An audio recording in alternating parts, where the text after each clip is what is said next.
Today on Animal Fact Files, we're going to be talking about the gray wolf. If you like learning facts about animals, then subscribe to this channel so you can stay up to date on all the new content.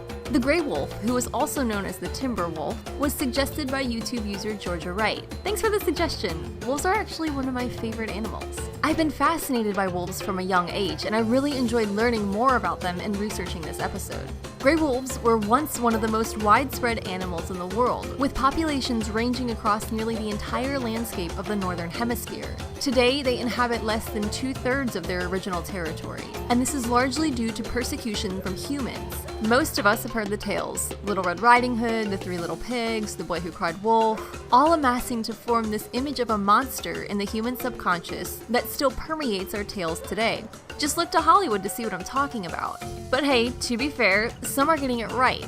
The problem is that there are actually people who believe this notion that wolves are inherently evil. While it is true that wolves have caused human death in the vast expanse of human history, the reality is far from the fiction. A person is more likely to be killed by an elevator than by a wolf. And let me tell you, I have nightmares about those things. They're like floating death traps. So while I take the stairs, let me give you a bit of a more realistic perspective on these elusive creatures.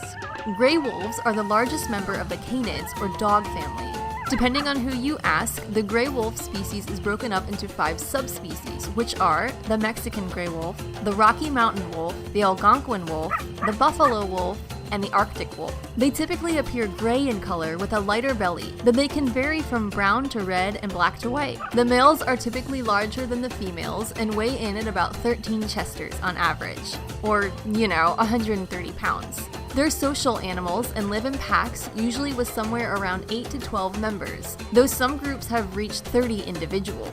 These packs are usually composed of related members and led by an alpha pair. It's typical that the alpha pair will be the only 2 breeding wolves in a pack, with exceptions occurring when food is plentiful. Gray wolves are monogamous and will mate for life. Breeding season is usually at the beginning of the year, and just like a dog, because yes, ancient wolves really are the ancestors of our Fido family members, a female wolf will be pregnant for 63 days. The pups will be born in a den with an average of 6 per litter, and they will be raised by the entire pack. At about 5 months old, depending on food supply, the pups will begin to help with the hunt. After they reach 1 year of age, they may either incorporate into the pack or venture out to find a different pack to join, sometimes traveling hundreds of miles. Packs do their best not to cross paths by scent marking their territory and howling in that iconic lonely voice. A pack's territory can span anywhere from 50 to over 1,000 square miles, depending on scarcity of food.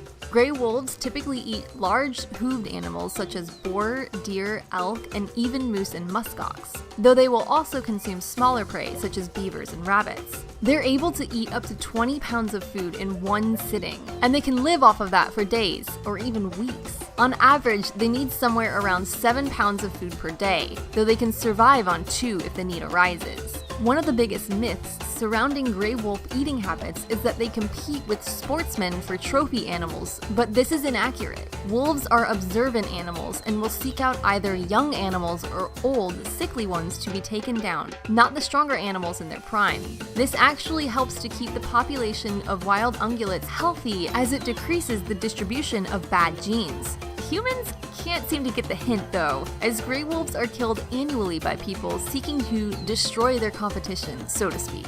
Gray wolves are also killed because they are believed to be a menace to livestock. In a report completed by Washington State University researchers, it was discovered that for each wolf killed in up to 25% of the gray wolf population, there would be an increase in livestock death by 5%. It's speculated that this may happen when alphas are taken out, leaving the members of the pack to breed freely, which, in a sick twist of irony, means more wolves. The best thing we can do is learn to deter gray wolves from our livestock with guard dogs, lights, and sounds. In reality, gray wolves are withdrawn animals who have grown weary of the people who have destroyed their populations for centuries due to misguided beliefs and false fairy tales. They're out of their element in our overdeveloped landscapes and prefer woodlands, forests, grasslands, deserts, and even tundras. Upon meeting a human, most wolves will disappear into the shadows.